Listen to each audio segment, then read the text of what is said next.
Hopefully that ends the technical difficulties that I face for the night.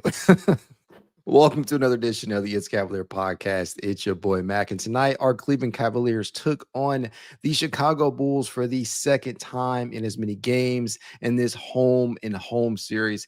This time, Cleveland would head to Chi-Town to take on the Midas Bazilis led Bulls. And just like that first game, my eyes were absolutely glued to the TV screens. And I honestly had to split my attention between two different games with the Philadelphia Eagles playing and the Cleveland Cavaliers playing. But you guys know I cannot not record live with you. Get on here and, listen to some of your thoughts. I just tried to process everything that I saw. But before we dig into the details, do your boy a favor and smash that like button. Subscribe to keep the NBA content coming and hit that notification bell so you stay locked in all offseason. Let's dive into what we saw tonight. I mean, there was a lot of different things that occurred tonight. One of the things that occurred right off the bat was the fact that Chicago got into foul trouble really early. If I'm not mistaken, they were in foul trouble just 2 minutes into the game. And as I sat here and I watched the rest of this game play out, there were so many developments, so many different developments that were very, very encouraging to see, whether that was 3 of the Cavaliers starters scoring in double figures right out there with so many different ways to attack you. You had Donovan Mitchell, DeAndre Hunter, and Evan Mobley all go for 20 plus in this game. And I'll tell you what, DeAndre Hunter, this dude was absolutely phenomenal. And then, again, this isn't a season that many of us are expecting him to take on a larger role in terms of offensive output, presumably starting alongside Evan Mobley and Jarrett Allen in that front court. And then when Darius Garland gets healthy, you got so much offensive firepower. You have a great blend of size and defense out there. DeAndre Hunter has been more active on the glass. Donovan Mitchell is his, usual self out there as a scoring machine, just doing a little bit of everything out there. But DeAndre Hunter, spacing the floor, went 4 or 5 from deep. Some pull-up triples out there, some catch and shoot stuff, some mid-range stuff. He was attacking the basket. There really was not much to complain about in regards to what you saw from DeAndre Hunter in this one. And he did so in just 24 minutes of action. I wish that he would have been able to play the entirety of the game. But this is the thing, right? It's preseason. You're not gonna put guys in potential scenarios where they could be hurt in a game that is rather meaningless. But just in case you weren't able to catch this one, this was DeAndre Hunter's stat line for the night: 20 points, 2 rebounds, 2 assists, 1 steal. Was able to swat 2 shots. I had 2 blocks. He was 6 of 12 from the field. He was 4 of 5 from 3-point distance, and he knocked down all 4 of his attempts from the charity stripe. You love to see that. Just production all the way across the board. And I think this is something, honestly, that you are going to see be the norm for DeAndre. Is he going to be a 20 points per game scorer all season long? I don't know. I just think there are so many different mouths to feed here in Cleveland. But the one thing that I can say is that when Darius is not out there or Donovan is not out there in a specific lineup, you can reliably go to DeAndre Hunter as a source of offensive creation out there. Somebody who can pull up on guys. He's not necessarily just a catch and shoot threat, though he can do that. It's definitely somebody that you can trust with the ball in their hands. The one area that I want to continue to see him improve in from an offensive standpoint is simply just an attacking mindset. That is where I want to see DeAndre Hunter continue to do that. The rebounding, that is always something that we're going to look at. And hopefully, as the season goes on, we'll get more performances like we got in game 1, where he pulls down 6, 7 rebounds and whatnot, not just 2. But sometimes that's just how it goes. DeAndre Hunter was extremely impressive tonight, especially as a 3-point shot maker. That is somebody that I expect a big, big season out of, regardless of the rest of the rotation playing or not. I expect a huge performance from DeAndre Hunter as the season goes on. Again, as I mentioned, Donovan Mitchell was also phenomenal, as he would finish with 22 points, 6 rebounds, 4 assists. He had 3 steals out there, a block. again, this dude did it all just as well as DeAndre Hunter did. But 8 of 16 from the field, so rather efficient. 3 of 5 from 3-point distance, whether that be pull up or catch and shoot. You know, our boy was knocking him down. 3 of 3 from the charity stripe as well. Donovan, man. Donovan just looked like he was in midseason form already. He was attacking, getting a lot of dribble penetration out there. He was unafraid to let it fly. He had some midi pull-ups. Just what are you going to do? What are you going to do at full strength when this team just has so many different options where you just have to kind of pick your own poison? We know what Donovan is capable of, but man, just to see this guy out there already putting in work just 2 games into preseason, I cannot wait to see him at point guard. Again, Donovan Mitchell, same starting lineup that you got in game 1 against Chicago. Donovan Mitchell at the point, Jalen Tyson at the 2. We'll talk about just a minute. DeAndre Hunter at the 3, and of course, Evan Mobley and Jarrett Allen round things out at the 4 and the 5. Speaking of Evan Mobley, man, Evan Mobley continues to do things that just genuinely impress you in each and every game. It's not only the two-way play, it's the individual developments. I know that we're all been big believers in his abilities to knock down the perimeter shot. And don't get me wrong, he did that tonight. He did manage to do that. He knocked down a triple, went 1 of 2 from 3-point distance. But the thing that probably impressed me to know the most outside of the sheer two-way play, as he would finish with 2 steals and 2 blocks out there, was simply the middies he was taking. For the second straight game, and he did it multiple times tonight, for the second straight game, we got to watch Evan Mobley take that turnaround fadeaway midi. Yeah, it was deep in, closer to the post area, but still to see him knock down that fadeaway jumper out there and continually doing so with confidence, that is a development that is only going to continue to add to his offensive arsenal. This dude is starting to formulate a bag out there. And I think that what we really, really want to see out of him is for him to do that consistently a few times a game. If he's able to do that, he is no doubt a 20 points per game scorer on a stacked Cavaliers roster. And again, like, you just really have to pick your own poison. When you got 4 players in your starting lineup that are capable of dropping 20 on you at the drop of a hat, that is a scary thing to think about. Now, Evan, he doesn't necessarily do it as naturally as guys like DG or Donovan or DeAndre for that matter, but he has stumbled and bumbled his way to, an efficient 16 and 10, 17 and 10 in years past. If you add that midi to your game, you continue to take those 3-point shots, you get to work in the low post, you're an automatic 20 and 10 type of guy. He is, as advertised as a facilitator, it's always been something that he's been good at coming out of USC, especially in those big-to-big passes. He's a very, very good connective tissue out there, as most of these Cavaliers are. But I was really impressed with the confidence to attempt some of the shots that he did. Now, we did get to see him. One thing that we did get to see Evan Mobley do tonight, and he did it rather consistently, was bring the ball up the floor. And it wasn't always pretty. Not necessarily going to be something that you're going to want him to do throughout the entirety of a game.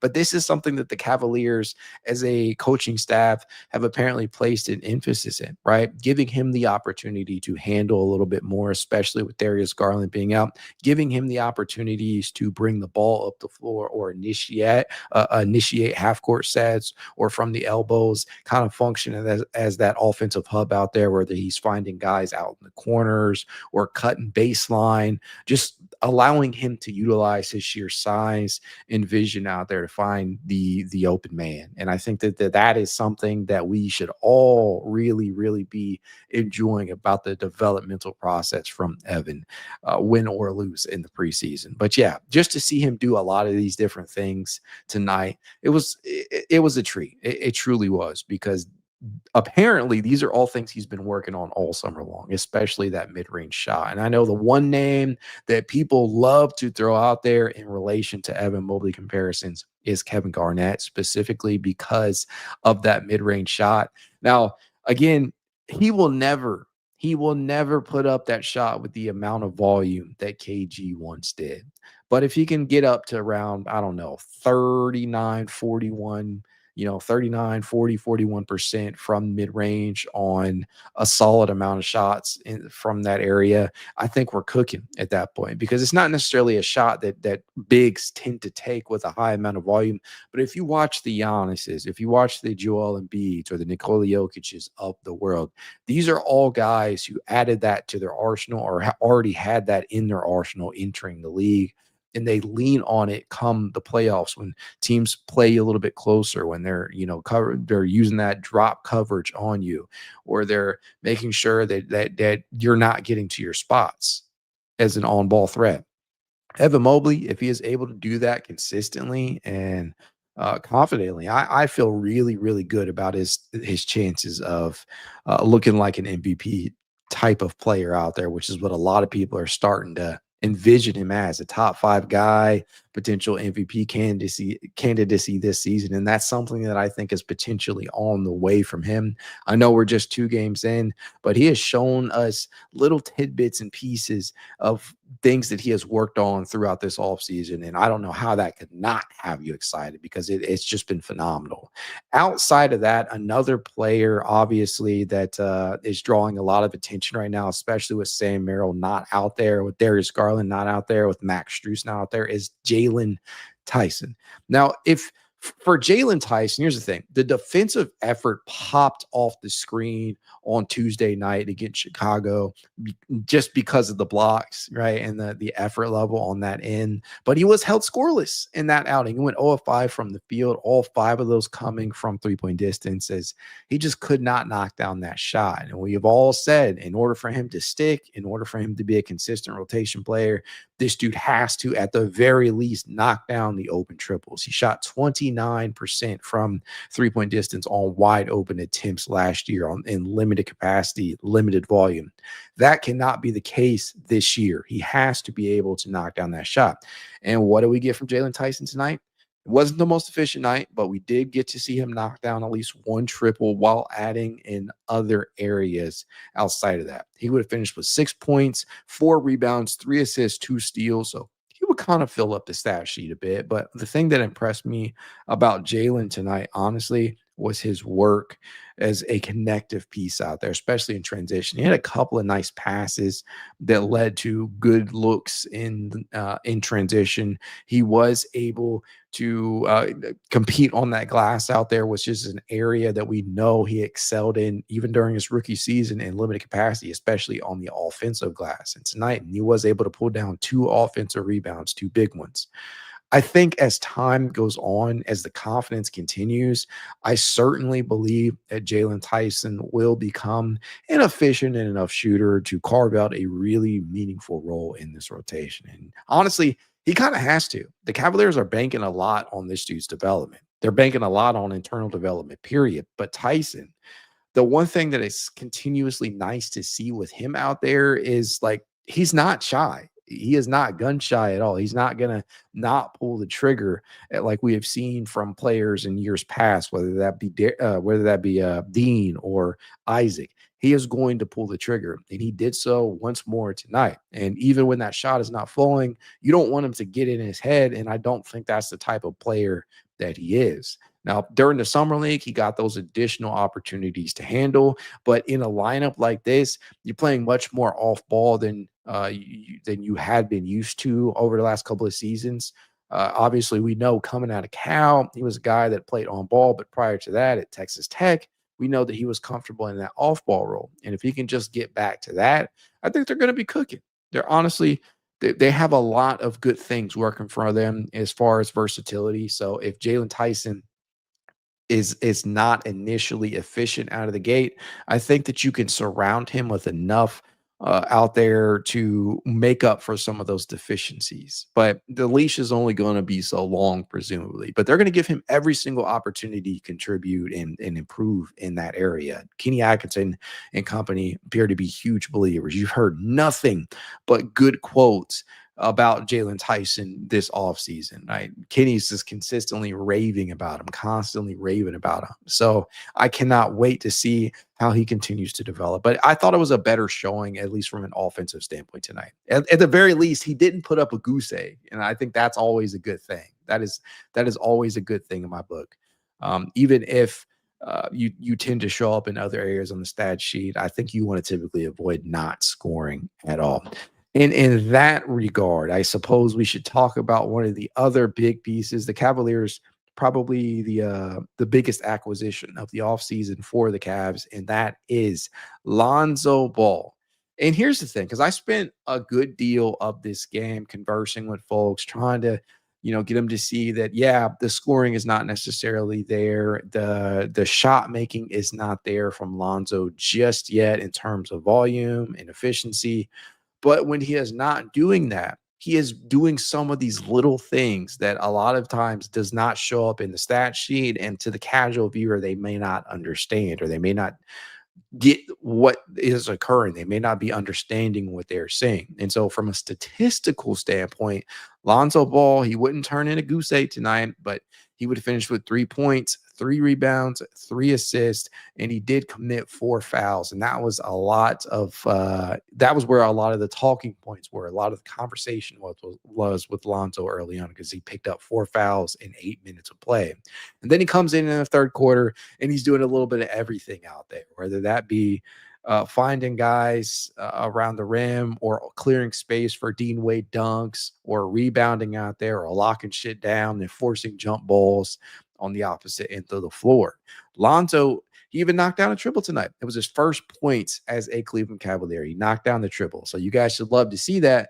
But I'll tell you what, the developments with Lonzo, you got to be patient with him, right? Obviously, this is a player who missed 2 straight seasons before he would only play 35 with Chicago last year. And in those 35, he wasn't necessarily efficient. And to be honest with you, Lonzo has never truly been an efficient player in terms of overall field goal percentage. But to me, that 3-point shot was getting deadly at a point. There was an upward trajectory, an upward trend that he was going on prior to those injuries in Chicago.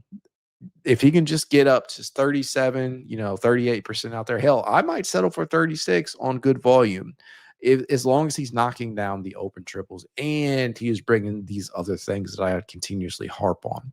But if you watch Lonzo for an extended period of time tonight, because he did play, he was out there for almost 15 minutes tonight, 14 minutes and 33 minutes to be exact, and he was 1 of 3 from the field.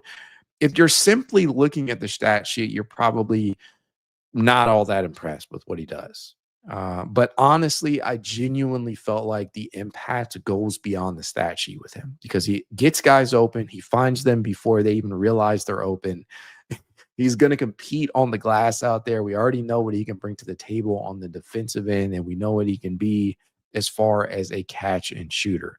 And also, one of the things that I really liked seeing from him tonight was driving and kicking, right? It's not necessarily something that's been huge in his game. Lonzo has never truly been a huge drive and kick type of ball handler. It's just never been a way that he has been utilized. That the volume in terms of drives has always, always, always been down for him. He's not somebody who's going to put up like 600-700 drives in a singular season. It's just not who he is. But I do believe that in this offensive system, Kenny Atkinson will use him that way. And just so you are aware, Lonzo, in his 35 appearances last year, he only drove the ball 84 times. It's never been something that that he has continuously been asked to do.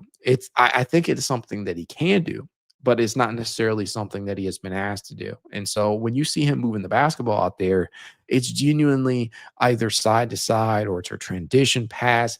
And by the way, I know we all saw the outlet tonight. That was a beautiful outlet pass that he threw to Jarrett Allen out there. It was very reminiscent of Kevin Love. You just don't see that often from the players on this roster. And Lonzo is certainly capable of making a type of play like that. And those are the types of things. Those are the types of plays that the Cavaliers, I'm sure, envisioned when they first traded for him, when they acquired him.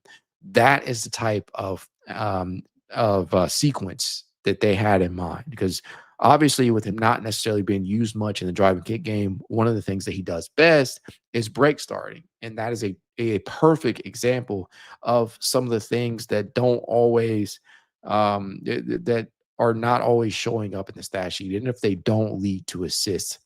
being able to push the pace like that, being able to get guys good opportunities and looks at the rim, around the rim, in the elbow area, being able to advance the ball in that way, that's big time. That is big time. And I think it's going to be a big, big benefit to this team when you get Sam back, when you get Darius back, when you get Max back, and you got some of these shooters out there that can open the floor up a little bit more. But yeah, I say all this to say Lonzo, even in games where the stats don't necessarily look that great, you have to keep in mind that they don't tell the whole story for certain players. And Lonzo is definitely one of those guys. Now, don't get me wrong. He can fill up a stat sheet.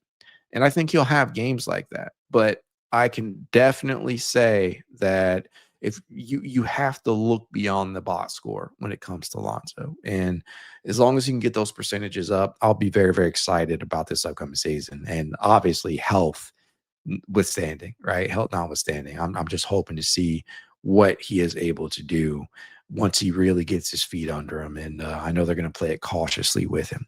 Outside of that, outside of those guys that I've already talked about, another huge, huge performance tonight from the likes of, well, I'm not going to say huge, but I thought it was a really, really good performance tonight from Tyrese Proctor. And he wasn't nearly as efficient as he was in game one, but I genuinely felt that Tyrese Proctor was doing some nice things out there. He had a couple of nice sequences out there tonight where whether that was finding Luke Travers on a cut to the basket or a dime splitting two defenders to Thomas Bryant for a Thomas Bryant triple.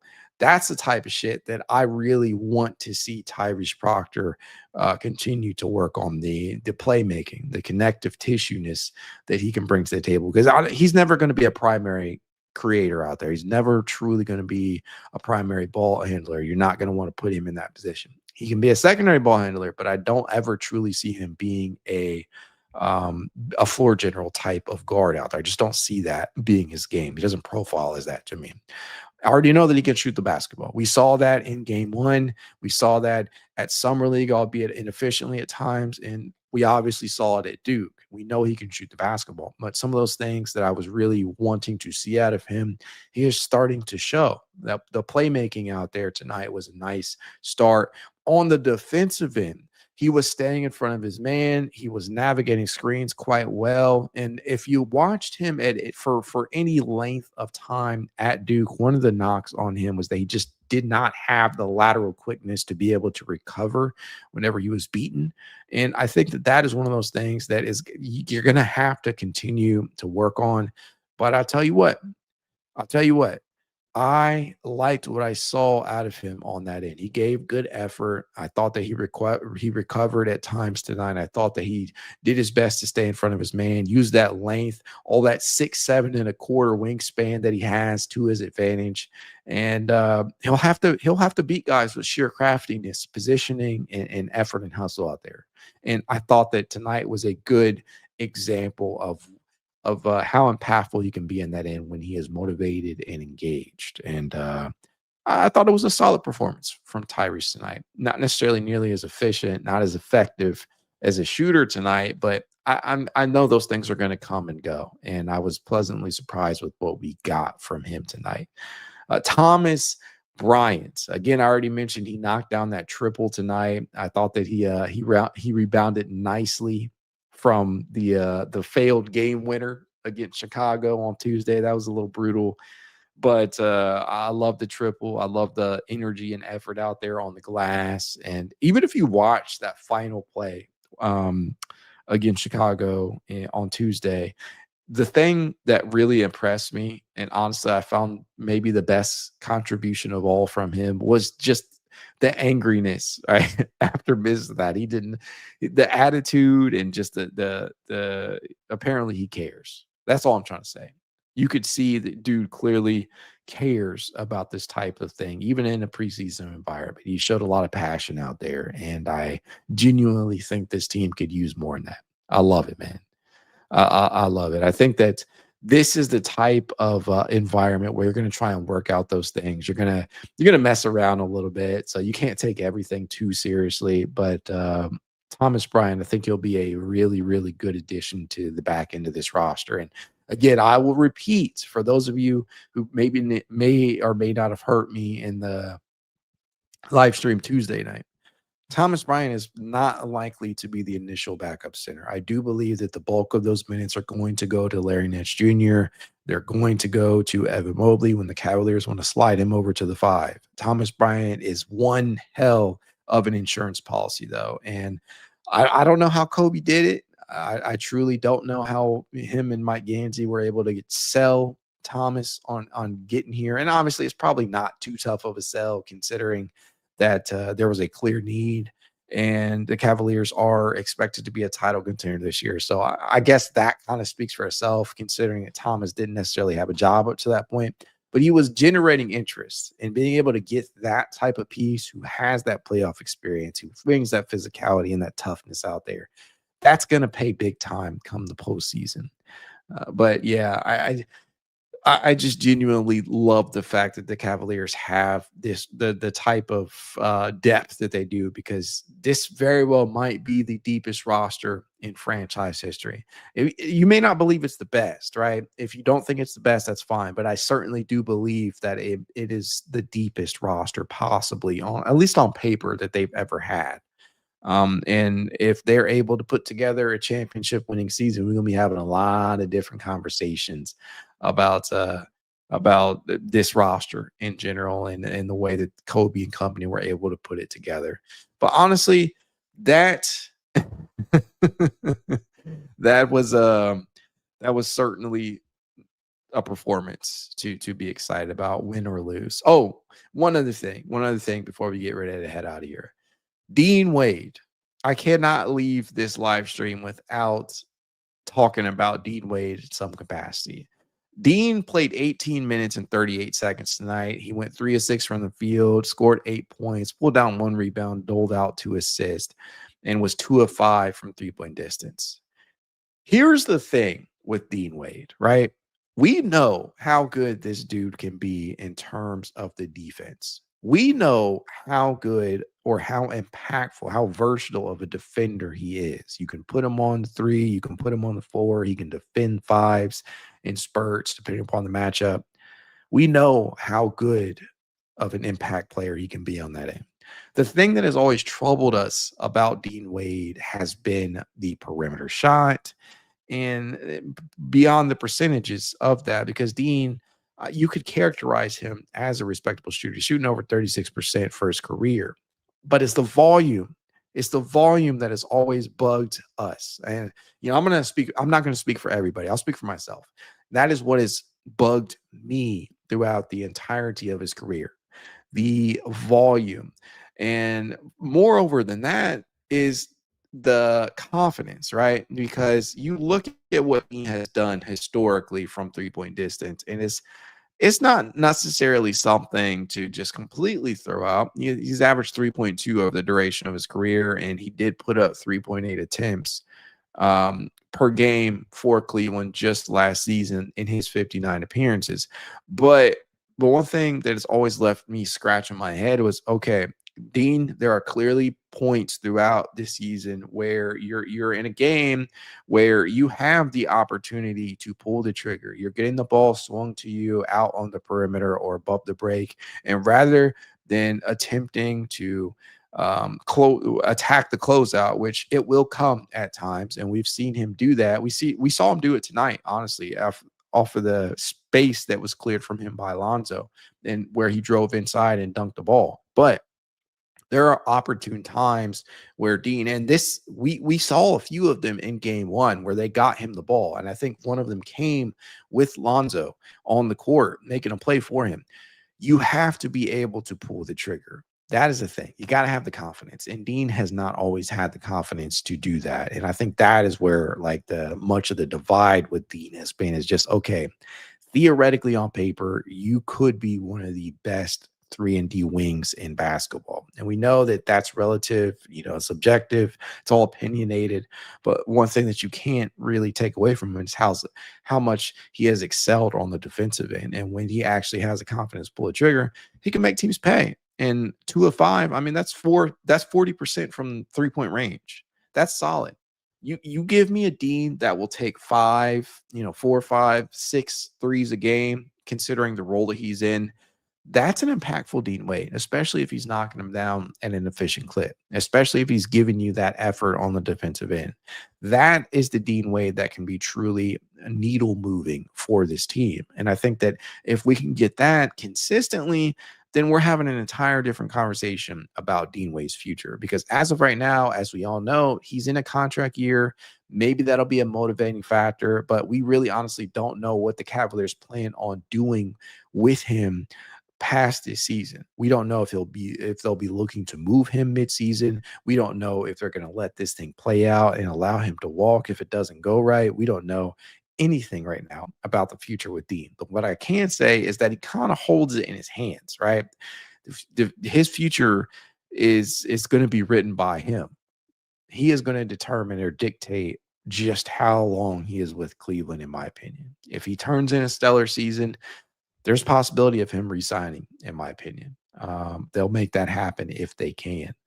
But obviously, it has just as much potential to go the other way. And I think all of that starts with Dean Wade having the confidence to pull the trigger because we know what he can do in these other areas. That's really all it's ever been about with him. But I don't know. I just we'll have to see. We'll have to be patient. And I know that's not necessarily the strongest virtue for a lot of people out there, a lot of fans of this team. But I'll tell you what, he did impress tonight. And that is not always going to be a sentence that I can that I can state out there, that I can let leave my my lips. But 2 of 5 from 3-point range, I'll take that, along with the defense that he's providing. And so hopefully Dean continues to show that on a consistent basis. And honestly, that was really it in regard to takeaways for tonight for me. I thought Craig Porter Jr., not necessarily as impactful from an offensive standpoint, at least a statistical standpoint as he was on Tuesday. But I did like the effort on the glass out there. I did think that he tried to do some things defensively tonight that were very, very promising, right? We know this is a player that led his school in blocks at 6'1" in his final season at Wichita State. It's not something you can always say. And he had one tonight that was called a foul, but I thought that he legitimately did his best to try and make a play on the basketball. It's that type of stuff. And then having the confidence to pull the trigger from 3-point range, obviously, it's always going to be something that we're keeping our eye on with Craig Porter Jr. And he did attempt 3 threes tonight. One of them, at least 1 or 2 of them, was a pull-up. And as long as he's continuing to do that, Craig will find minutes. That's really been the thing, because although he plays bigger than his listed height a lot of the time, Craig Porter Jr. does not have a lot of positional versatility, being just 6'1" or so. You're really only going to look to put him at the 1 or the 2. And Craig, obviously, in years past, in 2 previous seasons, was much more comfortable with the ball in his hands as the primary ball handler out there. But if anything, this preseason, there's been an emphasis on trying to up his game as an off-ball shot maker. That is an area where he has worked tirelessly at this offseason. And we already heard all the things. We already know what's going on in regard to the work ethic, because people have consistently misquoted that. This is the Cavaliers.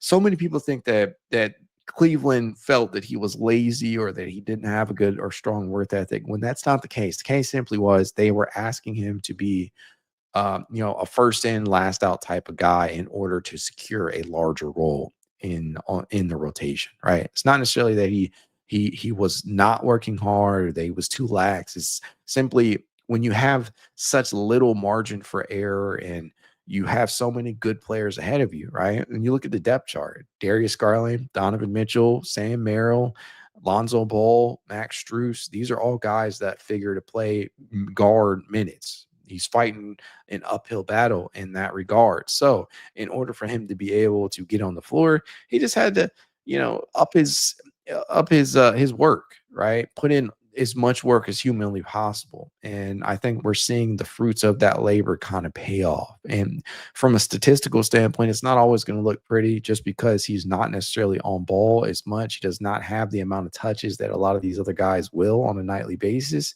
But if he's adding in other areas while being able to knock down that open shot from range, he will find minutes. And the good thing about Craig is that with Lonzo, right?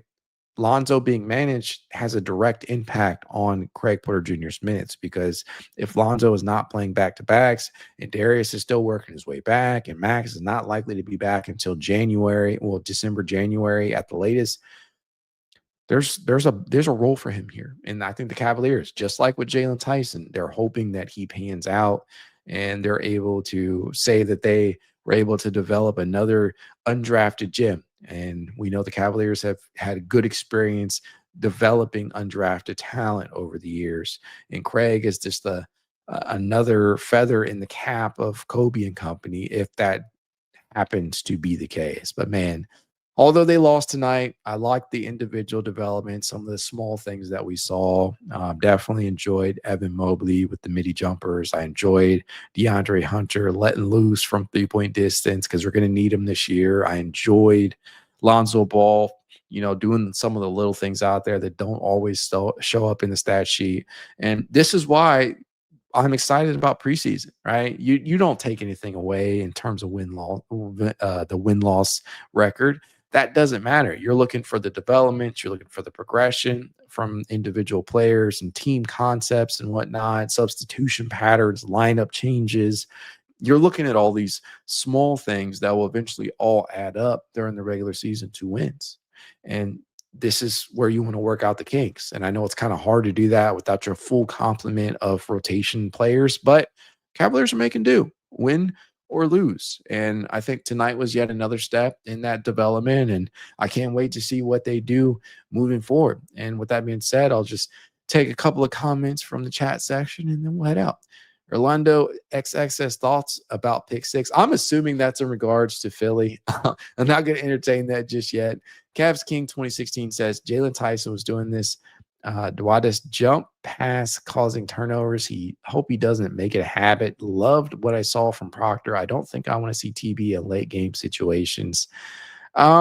So first off, Jalen Tyson definitely looked a little bit uncontrolled or indecisive with the ball in his hands at times. I thought he was trying to play a little bit too fast, faster than his body was allowing him, faster than plays were developing, and it resulted in a couple of different turnovers, whether that be the backcourt, right? He turned it over, passing it back to Donovan Mitchell. You don't like to see that type of call. There was a couple of drives where he tried to get inside position down low and had to kick it back out, or at least attempt to, and it caused a turnover. If Like Spoke says Tyrese Proctor is the tweet I've been saying, I think Tyrese Proctor can replace Ty's offense from the bench in the regular season. That people are worried about. Scored most points in Summer League, remember. Honestly, I don't think that Tyrese Proctor is going to get enough minutes to replace Ty Jerome's production. Now, that being said, I won't rule it out, right? I think that with Lonzo, with Darius, with Sam, with Max, with Craig, there's just too many mouths to feed for Tyrese for Tyrese to get consistent enough minutes to replace that scoring production. Is it possible? Yes, but I don't think that will be the plan heading into the season. I think they're going to take it slow with him. Wayne says, who was our go-to to get a bucket off the bench now that Ty Jerome is gone? That's a really great question, right? Clearly, Lonzo is not that type of player. He's much more of an off-ball shot maker in terms of point production. Sam Merrill isn't healthy right now. I imagine he'll be out there to begin the season, though. Max Strus is unavailable. DeAndre Hunter is likely starting. So I think it really falls on Craig or Jalen Tyson if he slides back to the bench. I think the Cavaliers are probably going to be banking on those two guys. But the reality is this. They're going to likely have to do this by committee, especially if DeAndre is starting, because that was the whole question, the conundrum that they found themselves in. Yes, we know DeAndre, we all would like him to start, but his point production, right? The volume scoring that he can bring to the table could prove more beneficial off the bench. And that was a lot of people's mindsets before he was slotted into that starting lineup. And I think that is still going to be a conversation moving forward if they struggle to find bench production early on in the season. They can always make a switch, but I think that they're banking on one of Jalen, Craig, Sam. I don't know. It just depended upon what they do with the starting lineup. I honestly think that Sam's going to start once he returns, but even if he does not start, I think that you can get enough collectively from this group to kind of make up for that. You're sacrificing some the offensive output that Ty brought to the table, but you are gaining a lot of that defensive versatility out there. So we'll have to see. Annie says, I miss DG, to be honest. Yeah, can't wait to see DG get back out there. Hopefully he's healthier sooner rather than later. D Jackson says that 3-point shot Mobley made over Bazilis was really nice. He was defended while by Bazilis. Yeah, I get what you're saying. Yes, he definitely had the confidence to pull that shot. And that's another one of the things that you love to see, him having that confidence out there to take that shot. Sam Holick says these games are not really about winning, more about testing lineups, back into rotation, etc. Completely agree. Completely agree. Nicotine says Cavs seriously lack scoring off bench without Ty. Malik Beasley would be perfect, but if he becomes available. Yeah, and I think this kind of echoes the same type of conversation that I was just, referencing. I think that they're going to have to try and do this by committee. If they do not move DeAndre Hunter back to the bench, which I don't think they intend to, I think this is very much a committee type of thing. They're going to lean on the group getting it done rather than one or two individual players, because that they just don't have that guy, at least right now. They don't have that guy who's consistently doing that game in and game out. I think Jalen Tyson could eventually get there. Who knows with Tyrese Proctor? It's too early to tell, but I think it's been a good start for the latter. We'll see. Cavs King 2016 says, any reason we haven't seen Sam yet? He has a minor abductor injury right now, and I honestly just think they're taking it cautiously with him because they already got Max out. DG's already out. You don't want a third rotation player out when these games don't count. So we already know what Sam can do. I happen to believe he's an underrated 3-and-D type of player at this point in his career, but taking the cautious approach is definitely the best decision that they can make right now. We'll have to see. We will have to see. As always, tell you guys, if you'd like to reach out, I can. It's Cavalier_pod on Twitter, TikTok, Instagram, YouTube, and more. If you want to be added to the Cavalier Discord chat, you know what to do. Leave a rating, leave a review, send a screenshot of said review to iscavalier53@gmail.com, and I will send you said invite. If you guys want to support the pod in a small but helpful way, please do consider becoming a member over on Patreon. You can do it on YouTube too for as little as $1 a month. But even if you don't, your boy will still be here going live and creating Cavs content because I love this team and I know you guys do too. Go Cavs.